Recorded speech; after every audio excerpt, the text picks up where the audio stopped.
ஒரு விஷயம் நாங்கள் கேள்விப்பட்டோம் when I had a chat with Prithvi sir yesterday. Like நீங்கள் செட்டுக்கு போயிட்டு you had that I mean the entire team had a clear vision like what they wanted all about this movie அப்படின்னு. But நீங்கள் செட்டுக்கு போயிட்டு நீங்கள் பார்த்த ஒரு விஷயம் and how did that complete songs okay let me do this song, இந்த song இந்த படத்துக்கு தேவை அப்படின்னு where you thought about it actually?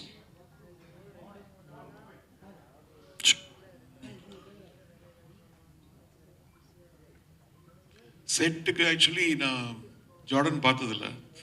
So அவங்க கேட்டு அந்த அல்ஜீரியா வரையார் ஜார்டன் சரி வரான்னு சொன்னேன். வந்தோடனே ஒரு கேமரா வச்சுட்டாங்க, வச்சுட்டு ஒரு மியூசிக் வீடியோ பண்ணிடலாம். சரி அதான் ஒருத்தர் கேட்டார் எப்படி அந்த ஜாக்கெட்டு கிளாஸ்லாம் போட்டு பாருங்க வெயில், அப்போ வெயில் அவ்வளோவா இல்லை. ஸோ தப்பிச்சேன் நான். பட் டெஃபினெட்லி ஒரு வேர்ல்டு வந்து ஒரு சைடில் அப்படியே ஓடின்னு இருக்கும்போது இவங்க வந்து